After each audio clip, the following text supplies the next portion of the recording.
Welcome to LatiNation Football Club.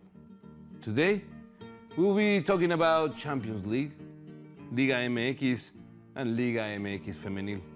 We'll start with Champions League, a tournament that you might not be familiar with, but we are, and we will break it down for you. The tournament structure, the teams that have already advanced to the round of 16, and those who will fight in the gulag of the playoffs. This is LatiNation Football Club.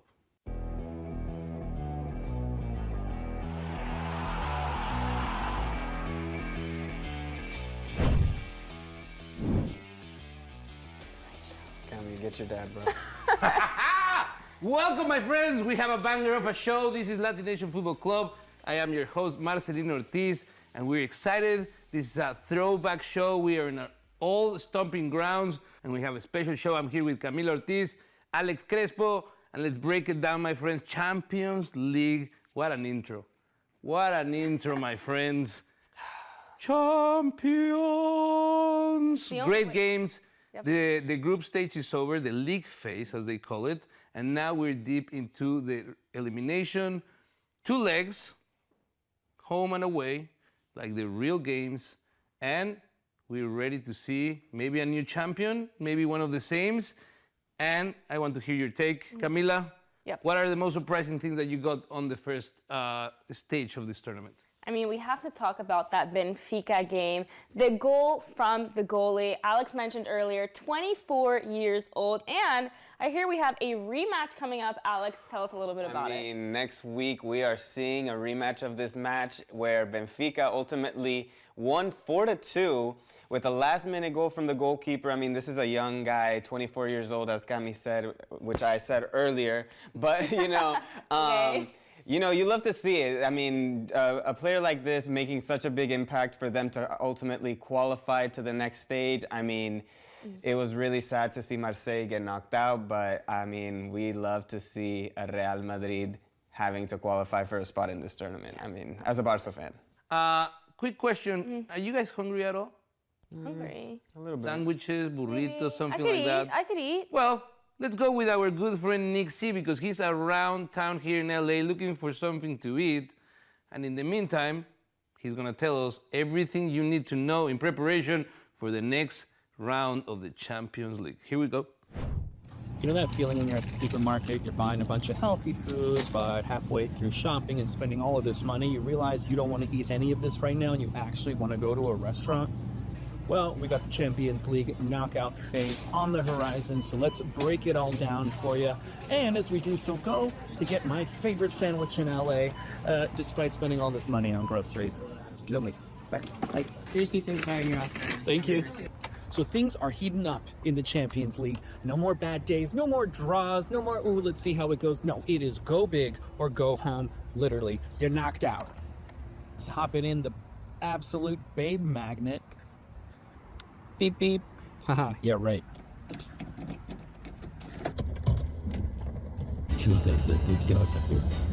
And we're off. We got to start by talking about the table itself because, well, it's really confusing. You got the blue side, you got the silver side. This team might play that team, they might play this team. UEFA wanted to make things spicier, they wanted to make it more exciting, and so they've changed up the format. We don't have an hour to talk about that, so we're going to talk about what we actually know so far, and that is the playoffs. So you got 8 teams already good to go who qualified, and now what we're seeing is another 16 teams that are going to fight, be whittled down to 8 to join the top 8 and make the round of 16. Who are they? Monaco versus PSG. We got a French matchup, and more specifically, the squad that built Mbappe versus the squad that developed Mbappe and turned him into a global superstar. We got Galatasaray versus Juventus. We got Benfica versus Real Madrid. We got Atlanta versus Borussia Dortmund. And Karabakh FK. Hey, the last and final true underdog in this tournament, fighting to stay alive, and they're up against Newcastle. Could have been worse. Club Brugge versus Atletico Madrid. Bodo Glimt versus a team that did very well last year, that's Inter Milan, also not making it in the top 8. Interesting that they're fighting for their lives right now. And then Bayer Leverkusen versus the Greek giants of Olympiacos. You guys want to know my favorite thing about Koreatown? It's the parking. All right, cool. We found parking. We get my favorite sandwich in LA, which is a beautiful banh mi sandwich. Right next to the office I know very well, the Parking Violations Bureau.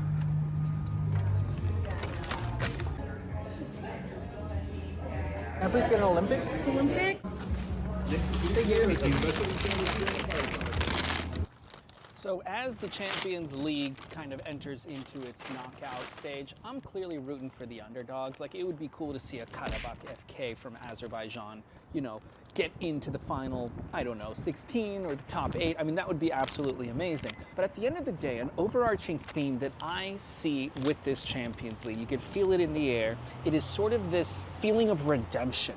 For teams like, I don't know, PSG, for example. Redemption means finally validating the project. Years of investment, superstar signings, yet the trophy somehow, as always, eluded them. This is about erasing that narrative for them. At Barcelona, that kind of looks a little bit differently, right? They're not trying to win their first trophy. Financial turmoil, painful European exits, a fading aura, almost, you could say. And now this younger core kind of coming in, trying to restore the identity of the club that once obviously defined this entire competition. Barcelona was the team to beat for so long. And then for a team that's been unbeaten so far, looking absolutely flawless, you have Arsenal. For them, it's about proving that they truly belong back on this stage. Again, that theme of redemption. It has been years away from Europe's elite. This isn't nostalgia for Arsenal. It's a statement that their return is real. Speaking of real. Let me tell you, this is the bombest sandwich in LA. All right, that's it for me here on the knockout phase of the Champions League. We'll have to see what happens. It's still a wide open field. It's a Champions League though. Anything can happen. That's it from me, Nik Z, eating a banh mi in Koreatown where it's so sunny. Okay, got it. Gracias, compa Nick. As always, echándole crema a tus tacos, my friend. Great report, my friends. Let's talk about the games that we're gonna witness in the upcoming 2 weeks. Great football. And let's start, first of all, with Benfica versus Real Madrid. Something that we have already, touched on. But give me some pearls of knowledge for those that want to put some money behind it. They want to have some certainties that their parlays are gonna print. What do you guys have insight-wise? Yeah. I mean, it's Real Madrid and the champions, If their check went through, we could see it go for them, obviously. But this is Benfica's house, I mean, this is a Benfica that just won 4-2 against this team. They have that, Momentum. That momentum, yes, where they know that they can beat Madrid. Yeah. So they're going to take this into this game and the second leg, and I think that Madrid are going to get caught off guard and not know what's coming. With the Portuguese teams doing very well in this competition, with the Sporting CP already waiting on the round of 16. Now we go to Bodo Glimt, one of the surprises of not only this one, but the previous Champions League with Inter de Milan. I know that you're wearing the AC jersey, Alex, but I know that Lautaro is also a player that you really like, and it will be crucial for this game. I mean, I love both sides of Milan. They are both really good teams. I mean, I'm rocking the Zlatan right now, but we have to think about a new striker, Lautaro, as you mentioned. This is a team that, they've been doing really good in the last few Champions Leagues, but, they've just come a little short. And I think that this year they're going to take that mentality of, we can't let it slip away again. 100%. And, I mean, this is a game that they should easily win. This is a game for Inter de Milan to win. I agree. Now, this is a game that I really care about. Is Club Brugge, one of the highest payrolls in Belgium, versus Atlético de Madrid. And breaking news, Atlético de Madrid se acaba de desayunar al Barcelona. 4 goals in the first half in La Copa del Rey, this team, and those are, under the teachings of Diego Simeone, are gonna come very hot to this game, and I foresee them winning this game. How you feeling about that, Alex? In the famous words of Madrid fans, this is a small tournament. We don't care about this. Our eyes are on the big prize, the Champions League. So, it happens, The big teams. Atlético de Madrid. 4 goles en una mitad. It's fine,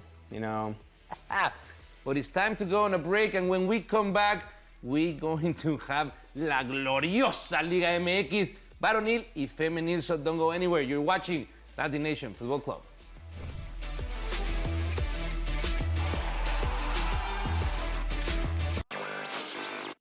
It looked like a clump of grass. It didn't look like an eagle. That's the one, by the way, USA Today claimed was the best ad. They thought the Lay's ad was number 2. The worst ad was any ad that had AI in it or had an AI company behind it. It wasn't because of the AI. It was because they were the most nonsensical ads you've ever seen. Does anybody look at these ads and understand if they are actually trying to do what they're trying to do, which is to showcase the product as opposed to being great with AI? Very embarrassing. Newswire, only on SportsGrid.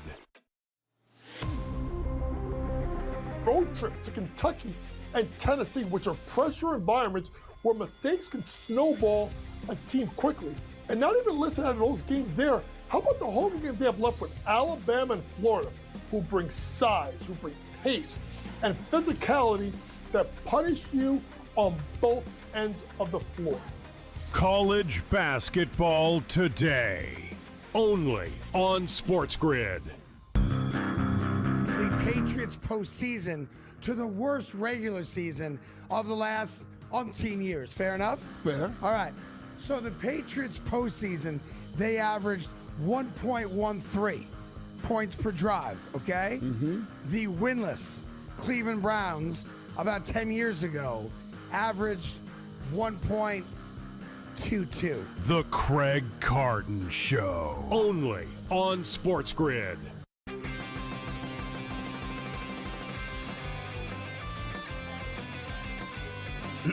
Class is in session. Today, let's talk about the teaser. A teaser is a multi-leg bet where you shift the point spread in your favor. You get better numbers, but every selection has to win. It doesn't matter what you bet if you don't have the insights. Tune into SportsGrid and get ahead of the class.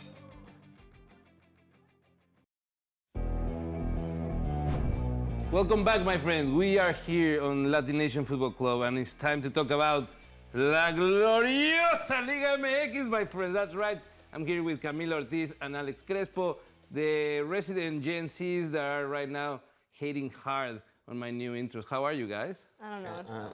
Cami, what do you have to say about this? I don't have anything to say. So the vibes right now happening here. My friends, we have to talk about Liga MX.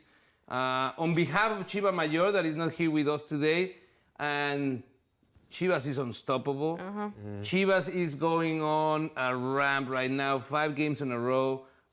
If the Strand from Manchester was going for Chivas, he will already be matching Chiva Mayor, but that is not the case.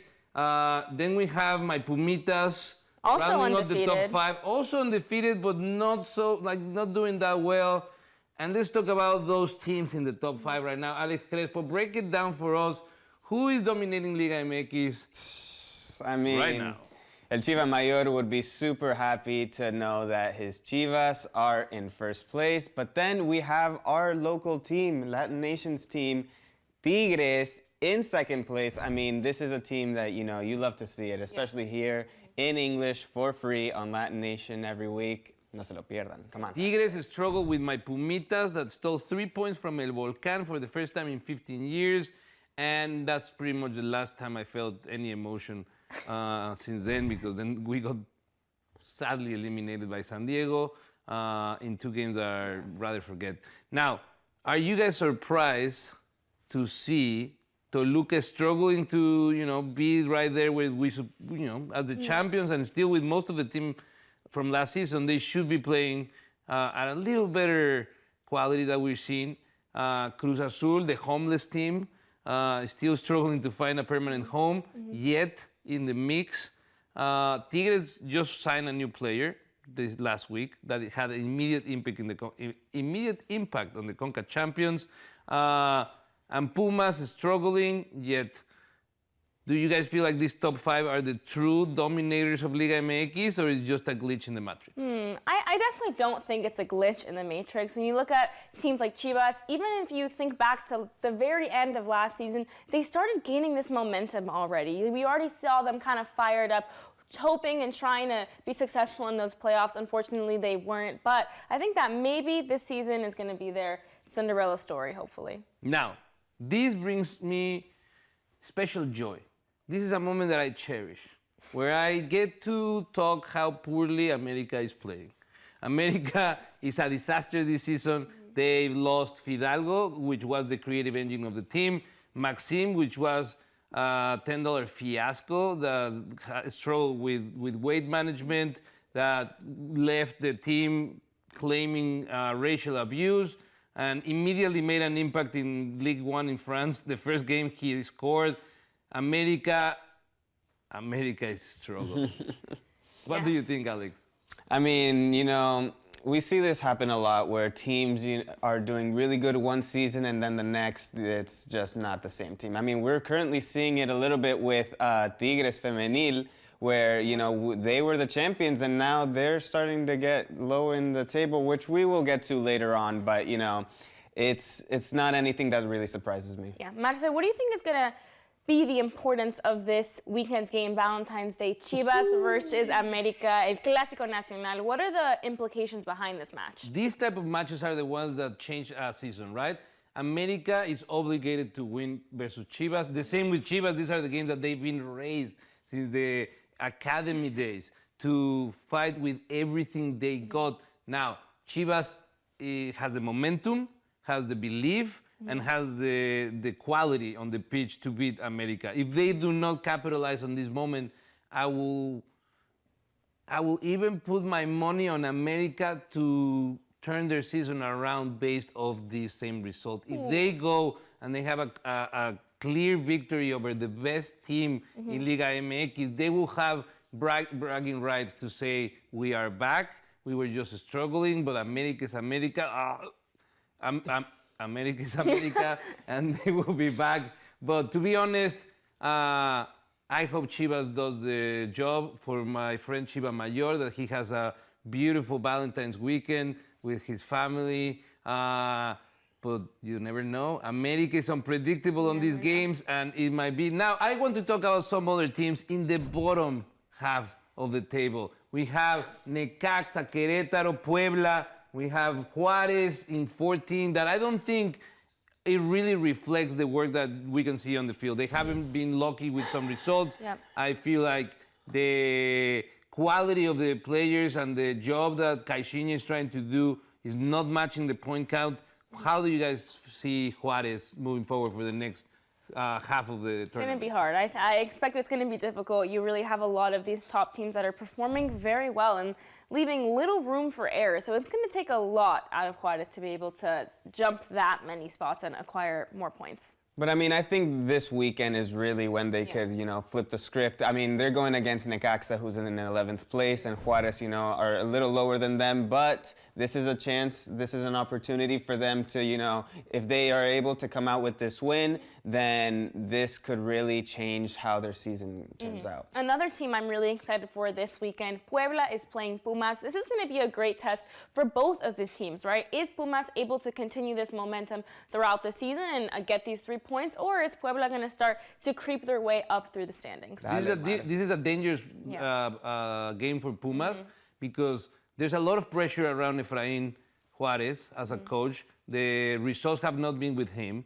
And I believe that if he falters against a team like Puebla that is bottom of the table, that might be the end of his tenure in front of the Pumas. I believe that he deserves more time, but also the results have not been with them. Let's talk about the teams here in LatiNation. Let's talk about Juarez in the last 5 matches, 1 win, 1 draw, 3 losses, 7 goals scored, 10 against.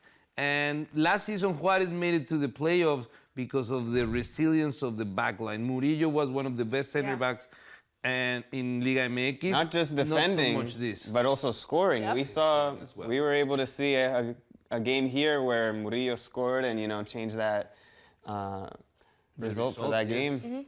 Well, finally, before we leave, I have to really touch upon a very sad story on Liga MX, and that's the case of Mazatlan, a team that is a dead man walking. They already know this is the last tournament they will ever play in Liga MX. The spot will go to El Atlante next season, and then you see that they have sold all of the top players, and now they struggle in dead last, and they will die a very slow death in the next few match days because they have a tough calendar, and the caliber of that team nowhere to be matched with the rest of them. So let's go on a break. This is LatiNation Football Club, my friends. We're in a light mood, and we'll be right back.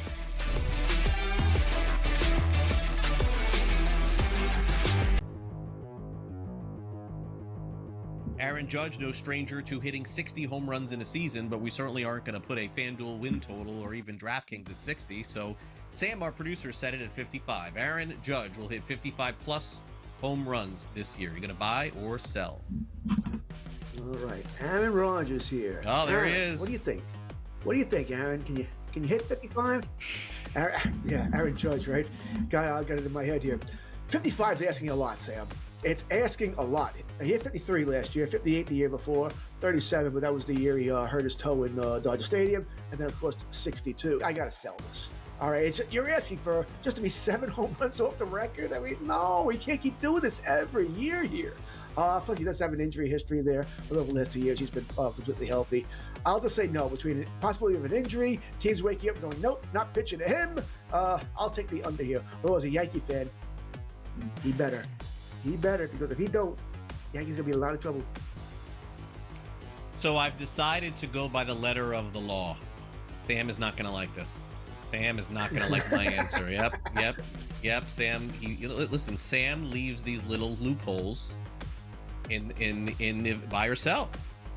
55 home runs between 55 plus the regular season, postseason, World Baseball Classic. Buy. Spring training. Buy. Above 55 between spring training, World Baseball Classic, regular season, and postseason. Aaron Judge will hit 55 home runs. He didn't say this season. He didn't say this season. He said this year. The graphic says this year. Fantasy Sports Today. Friday, starting at 3 p.m. Only on SportsGrid.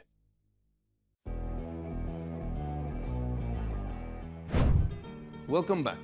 This is LatiNation Football Club, and today, and in this segment, we will be talking about Liga MX Femenil, one of the premier women tournament in the world that has now offered great surprises and many, many sweet moments that we will now break down here with Camila Ortiz and Alex Crespo, my trusted collaborators.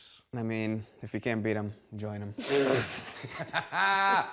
My friends, time to break down the standings of Liga MX. Camila, Yeah.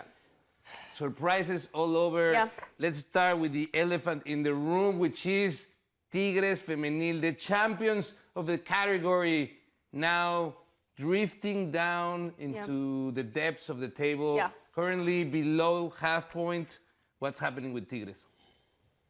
I'm at a loss for words. Honestly, the cat's on my tongue because I don't know. Looking back at this week's LatiNation Classic, Juárez contra Tigres, you know, you would have expected it to be a blowout. I mean, the Tigres we saw last season on the women's side was just blowing out these teams left and right, scoring 5 up to 9 goals.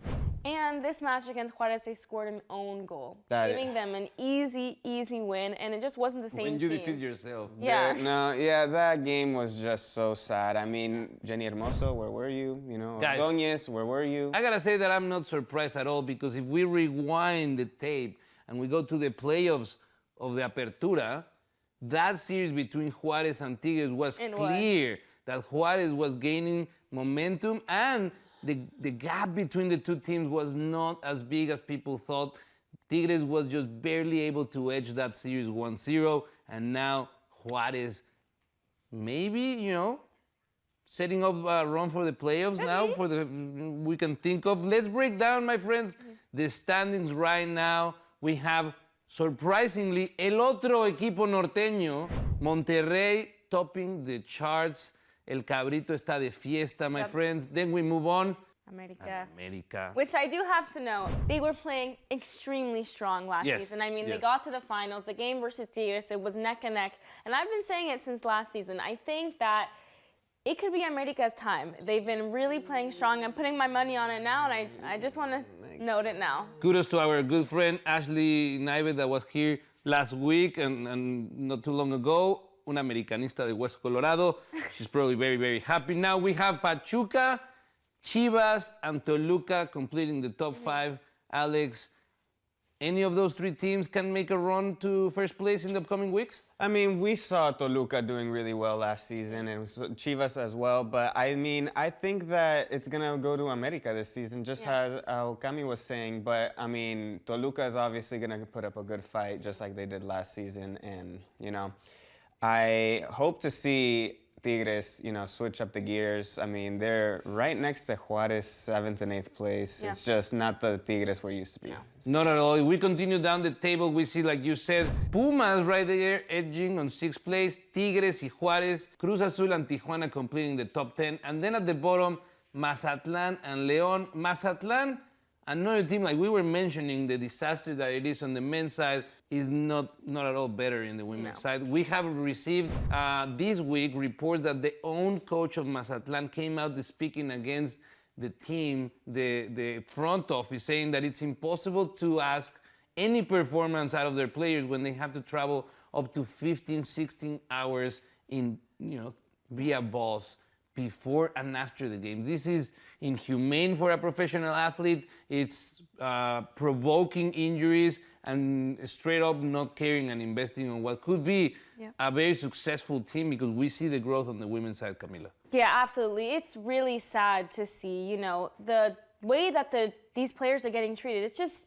inhumane. It's unfair. As an athlete, like, you're already putting so much time into trainings, into the games, and to have to endure, you know, these long bus rides, it's sad to see.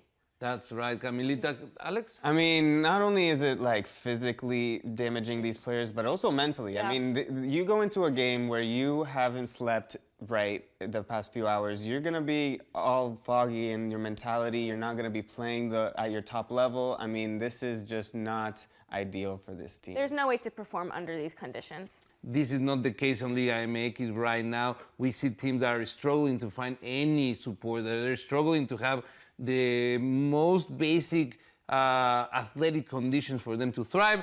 And on the other hand, you see teams like Tigres and America dropping $500,000, $750,000 on a player. But this is all growing pains in what otherwise is a great job that Liga MX Femenil is doing. Camila, Alex, final remarks. Who is going to win the tournament, Liga MX Femenil? I'm going to agree with Cami because I already know what she's going to say.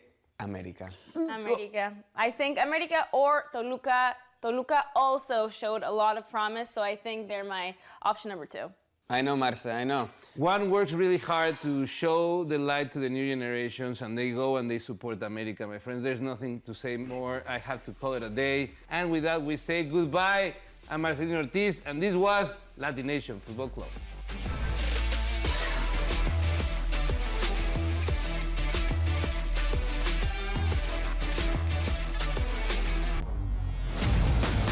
You guys had 2 weeks to prepare for this game. You knew you were facing a Mike McDonald defense that disguises everything, and that was your game plan, to play scared. I mean, Mike Vrabel, I love the guy. He played that game, Donnie, like it was a preseason scrimmage in August and not the Super Bowl. The Early Line, only on SportsGrid. Super Bowl Sunday, about $870 million was traded.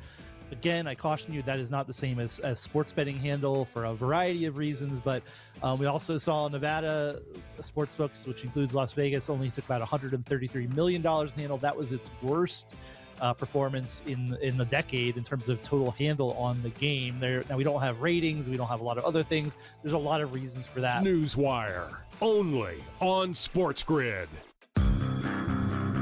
Patriots postseason to the worst regular season of the last umpteen years. Fair enough? Fair. All right. So the Patriots postseason, they averaged 1.13 points per drive, okay? Mm-hmm. The winless Cleveland Browns about 10 years ago averaged 1.22. The Craig Carton Show, only on SportsGrid. So you know Gary Bettman wants the USA to win because he knows the bump that they can get out of this. Canada wins, and it's like, yeah, whatever, right? And the level of pressure on Canada in this is next level. It's equivalent to like Argentina in soccer or something, Brazil. It's one of those like, yeah, if you lose, don't bother coming home. Winter Games Central, only on SportsGrid.